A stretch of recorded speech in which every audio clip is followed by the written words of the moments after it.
Hello students, मुझे उम्मीद है आप सभी अच्छे होंगे। जैसे कि आप सभी स्टूडेंट्स को पता है, मैं आपको क्लास 10th मैथमेटिक्स के अंदर चैप्टर नंबर 1 करवा रहा हूँ, जिसका नाम है रियल नंबर।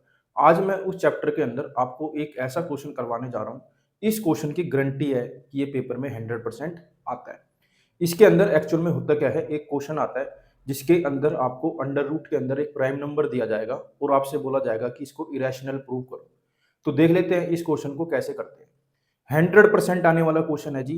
बच्चे इस क्वेश्चन को रटते हैं, लेकिन मैं आपको समझाऊंगा कि इस क्वेश्चन को कैसे करते हैं। आप अपने 2 या 3 नंबर पक्के कर सकते हैं। मैक्सिमम चांस होते हैं कि ये 3 नंबर में आता है। तो देख लेते हैं। सबसे पहले इसके अंदर आता है prove that root two is irrational. तो किस तरीके से करते हैं देख लेते हैं। तो इसके अंदर बेटा हमें कुछ स्टेप्स फॉलो करने पड़ते हैं।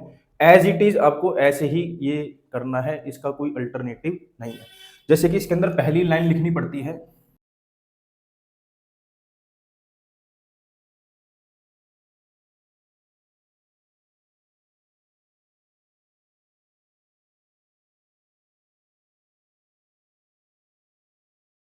तो वो लाइन है बेटा, let us assume to the contrary that root two is rational. हमने ये अज्यूम कर लिया कि रूट टू क्या एक रैशनल नंबर है। और ये बात हमें अच्छे से पता है, जो रैशनल नंबर होते हैं वो पी अपॉन क्यू की फॉर्म में होते हैं। बस शर्त ये होती है कि क्यू जीरो नहीं होना चाहिए। तो वही करा मैंने, root two is equal to a upon में बी। ये ए और बी क्या है, where a and b are coprime. ये क्या है बेटा, को प्राइम है। को प्राइम कौन से नंबर होते हैं बेटा, को प्राइम नंबर्स वो नंबर्स होते हैं, उन नंबर्स का पेयर होता है जिनका एचसीएफ 1 होता है। मतलब मैंने क्या बोला, जो को प्राइम होते हैं, पहली बात तो बेटा वो पेयर होता है। क्या होता है वो, पेयर। पेयर का मतलब क्या है, को प्राइम के अंदर आपको 2 नंबर देखने को मिलेंगे। कितने नंबर देखने को मिलेंगे, 2। तो वो 2 नंबर ऐसे होते हैं, उनका जो कॉमन फैक्टर होता है ना, वो हमेशा 1 ही आता है। जैसे कि मान लो मैंने लिखा 2 और 3। अब एक बात बताओ, ये दोनों नंबर आपस में सिर्फ 1 के टेबल में ही आएंगे ना? कोई ऐसा टेबल है जिसके अंदर ये दोनों आ जाए? नहीं है। अब मैंने लिखा जैसे मान लो 2 और 4। तो आपने बोला कि भैया ये तो 1 के टेबल में भी आते हैं और दोनों 2 के टेबल में भी आते हैं। तो इसका मतलब ये को प्राइम नंबर नहीं है। तो को प्राइम नंबर उन नंबर का पेयर होता है, वो सिर्फ 1 के टेबल में ही आते हैं और किसी के टेबल में नहीं आते। कहने का मतलब है, उन दोनों नंबर का जो कॉमन फैक्टर होगा वो सिर्फ 1 होगा और कुछ नहीं होगा। उम्मीद है मैं क्या बताना चाहता हूँ आपको समझ आ गया होगा। एक और एग्जांपल, जैसे मैंने लिखा 5 और 6। क्या ये को प्राइम नंबर है? हाँ है, क्योंकि ये दोनों इकट्ठे सिर्फ 1 के टेबल में ही आते हैं और किसी में नहीं आते। अब मैंने जैसे लिखा 8 और 9। क्या ये को प्राइम नंबर है? हाँ है, क्योंकि ये दोनों नंबर इकट्ठे सिर्फ 1 के टेबल में ही आते हैं और किसी टेबल में नहीं आते। बहुत सारे बच्चों को ये वहम होता है कि को प्राइम नंबर क्या होता है, प्राइम नंबर का पेयर होता है। वो तो होता ही है बेटा। देखो जैसे लिखा 5 और 7, जैसे लिखा 7 और 11, वो वाली बात भी ठीक है, लेकिन इसके अंदर कॉमन फैक्टर वाली बात ज्यादा लागू होती है। ठीक है, कि कॉमन फैक्टर क्या होना चाहिए, 1 होना चाहिए। अगर मान लो एक इवन नंबर है, दूसरा ओड नंबर है, तो भी वो को प्राइम नंबर बन जाएगा। जैसे कि मान लो मैंने लिखा 11 और 14। क्या ये 1 के अलावा दोनों किसी और टेबल में आते हैं? नहीं आते। तो इसका मतलब ये क्या है, को प्राइम नंबर है। तो को प्राइम नंबर क्या होता है, उम्मीद है आपको समझ आ गया होगा। तो यहां पर मैंने वही लिखा है, root two is equal to a upon में b, where a and b are coprime. जो मैंने ए और बी माने, ये दोनों क्या है बेटा, को प्राइम। मतलब ये दोनों नंबर सिर्फ और सिर्फ 1 के टेबल में आएंगे और ये 1 से ही डिवाइड होंगे और किसी से ये डिवाइड भी नहीं हो सकते। जो ये ए और बी है बेटा, ये सिर्फ 1 से ही डिवाइड होंगे और किसी से डिवाइड नहीं होंगे। यहां पर ये लिखा है, where a and b are coprime that is their HCF is 1। बस शर्त ये है, बी जीरो नहीं होना चाहिए। बी जीरो नहीं होना चाहिए। आगे कर लेते हैं इसको। आगे है बेटा स्क्वेयरिंग ऑन बोथ साइड, कर लेते हैं। यहां पर हमने दोनों तरफ स्क्वायरिंग कर ली। इस स्क्वायर से ये अंडर रूट कट जाएगा, ये आ जाएगा 2 is equal to a square by b square. यहाँ पर क्रॉस मल्टीप्लाई कर देंगे, b square is equal to a square by 2। तो यहाँ पर क्या निकल के आया, a square is divisible by 2। A square क्या हुआ बेटा, 2 से डिवाइड हो गया। यहाँ पर देखा जाए क्या लिखा, ए स्क्वायर बाय 2। तो यहाँ पर हम लिख देंगे ए स्क्वायर इज डिविजिबल बाय 2। इसका मतलब क्या है, ए इज आल्सो डिविजिबल बाय 2। अगर मान लो ए स्क्वायर 2 से डिवाइड हो रहा है, तो ए भी 2 से डिवाइड हो जाएगा। जैसे कि मान लो ए मान लिया मैंने 2, ए क्या मान लिया मैंने 2, ए की स्क्वायर क्या आ गया 4।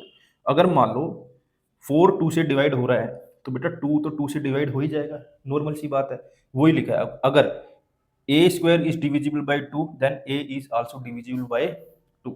तो यहाँ पर देखें तो एक कॉन्ट्राडिक्शन आ गया। अभी अभी मैंने आपको बताया ए और बी सिर्फ और सिर्फ 1 से डिवाइड होंगे, लेकिन हमने देखा यहाँ पर ए क्या है 2 से डिवाइड हो गया। अब देखो आगे क्या करते हैं। अब हमने क्या करा बेटा, let a is equal to 2m for some integer m। अब हमने क्या करा, a को 2m मान लिया। बेटा जरूरी है ये इसका स्टेप। आप बोलोगे क्यों करा, कैसे करा, क्या मतलब है, तो बेटा इसका यही प्रोसेस है एक, ठीक है, स्टार्टिंग से ऐसे ही करते आ रहे हैं।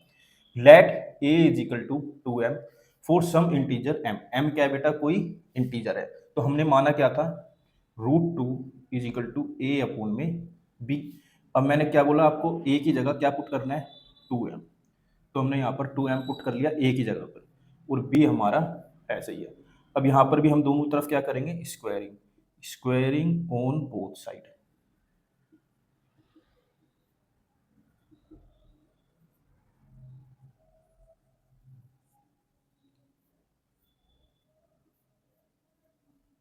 अब मैंने क्या करा, इस स्क्वायर से ये अंडर रूट को काट दिया, तो ये आ गया 2 इज इक्वल टू, इसकी स्क्वायर करूंगा तो क्या आएगा 4m स्क्वायर अपॉन में b स्क्वायर।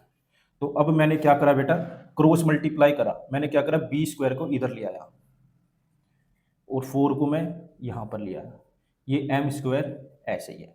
अब मैंने इसको काट दिया, 2 1 जा 2, 2 2 जा 4, तो ये आ गया b स्क्वायर अपॉन में 2 is equal to m square.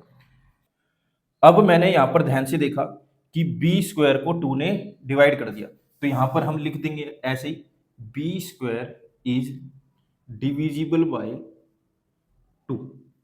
अगर बी स्क्वायर को 2 ने डिवाइड कर दिया तो बी को भी 2 डिवाइड आराम से कर देगा, तो b is also divisible by 2।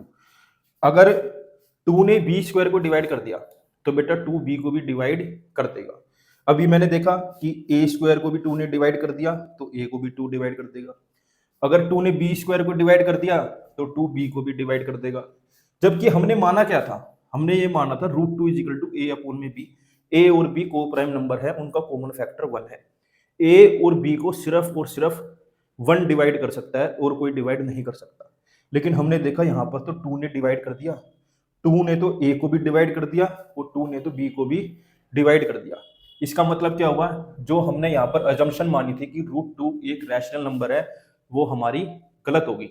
अगर वो अजम्पशन हमारी गलत होगी तो इसका मतलब क्या है, √2 एक इरेशनल नंबर है। √2 क्या है बेटा, एक इरेशनल नंबर है। उम्मीद है मैंने ये क्वेश्चन कैसे करा आपको समझ आया होगा। बेटा लास्ट में यहाँ पर एक लाइन लिखनी है, वो लाइन लिख लेते हैं।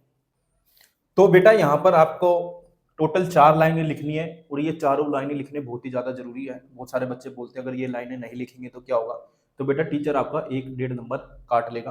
तो आपको ये लाइनें जरूर लिखनी है। मैंने बहुत ही सिंपल लैंग्वेज में ये लाइनें लिखी हैं, जैसे कि Therefore A and B have at least 2 as a common factor। अभी अभी हमने देखा जो 2 ने है वो a स्क्वायर को भी डिवाइड कर दिया और a को भी डिवाइड कर दिया। ऐसे ही 2 ने क्या है b स्क्वायर को भी डिवाइड कर दिया और b को भी डिवाइड कर दिया।